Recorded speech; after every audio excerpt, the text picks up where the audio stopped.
Hey guys, what's going on? I figured today I'm gonna teach you guys how to wheelie a dirt bike.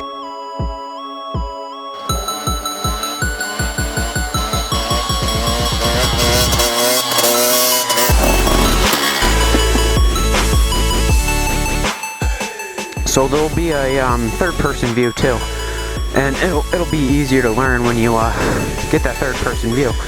But yeah, here we go.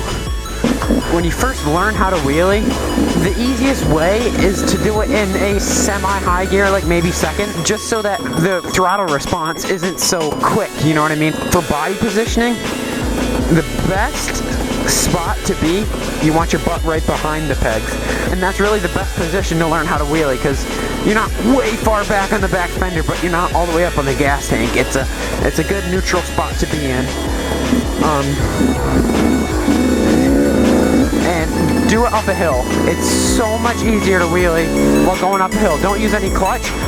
Just give it a little gas. And don't even pull up. Just give the bike gas and it will wheelie. But you do want to have your hand on the clutch in case you do start to go over. You can pull the clutch in and it'll make you come back down again. And then once you kind of get the front wheel up, get comfortable with hitting the back brake to bring the front wheel down quick, just in case anything happens.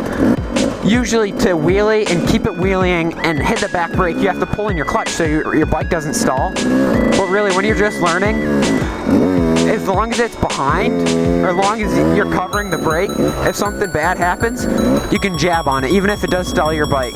So now more of a advanced wheelie. This is more of a slow wheelie.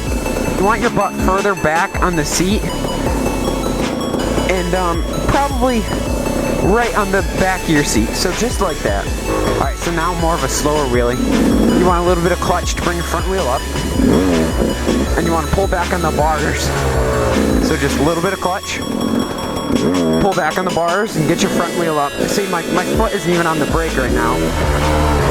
Every time I wheelie, most every time I slow wheelie, I always tap the front brakes, and it kind of compresses the forks, and it makes them bounce up instead of just yanking on the bars.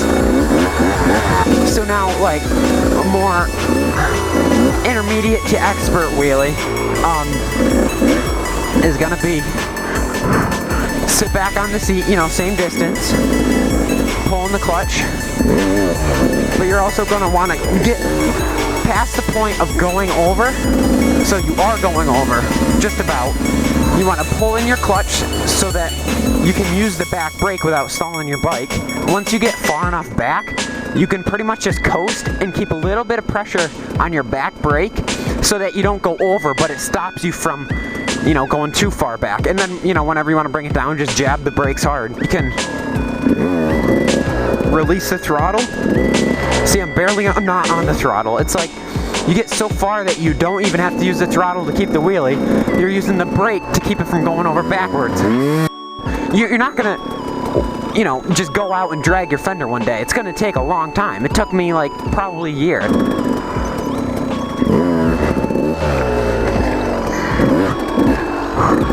You get to a certain point where you go so far back that you need a lot more momentum to bring your front wheel down, and you gotta go a little bit faster, and that's kind of scary.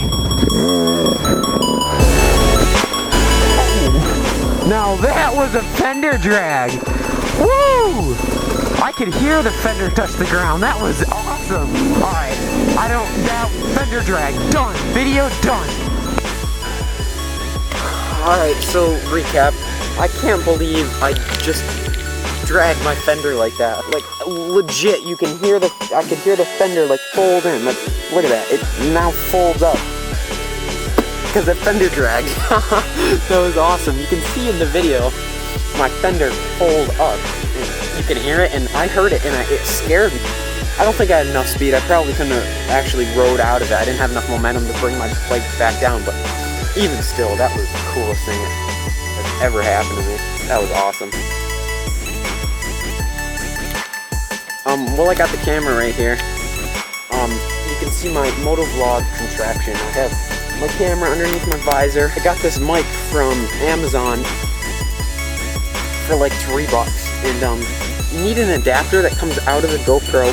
The same port that you charge the camera with, it plugs in there, and then it goes to a I think it's a 3.5 millimeter microphone adapter, and this mic plugs into there, and then it comes around, and it's in there. The only problem is it's not very long, and I can see it right here, which is kind of annoying, but whatever, it gets the job done.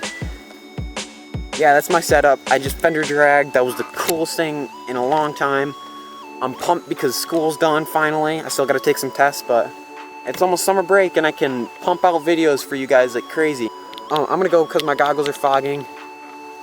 But yeah, peace out.